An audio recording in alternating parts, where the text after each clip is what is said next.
कोल्हापुर गांव में रमेश और रानी नामक के दो पति पत्नी रहते थे। उन दोनों की 2 साल पहले ही शादी हुई थी। रमेश अपनी माँ और पत्नी के साथ रहता था। 1 साल बीत जाता है। रानी अब प्रेग्नेंट थी। उसका 9वां महीना चल रहा था।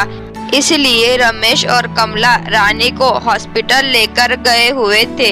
तभी हॉस्पिटल में रमेश कमला से कहता है, माँ, मुझे बेटा ही होगा ना? हाँ मेरे लाल, तुझे जरूर बेटा ही होगा।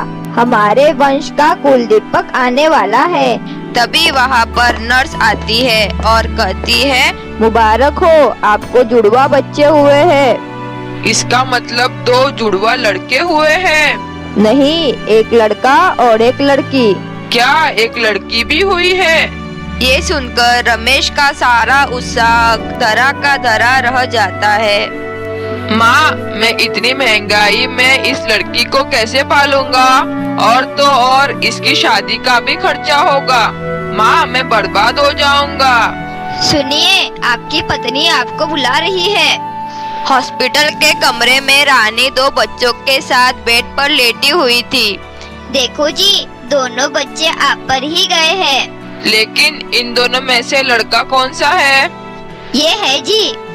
रमेश फौरन ही अपने बेटे को गोद में उठा लेता है और उसके साथ खेलने लगता है। सुनिए जी, बेटी को भी देखिए, वो भी बिल्कुल आप पर ही गई है।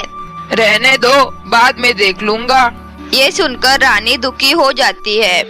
कुछ दिन बाद रानी को हॉस्पिटल से छुट्टी दे दी जाती है। घर पर कमला सबकी नजर उतारती है।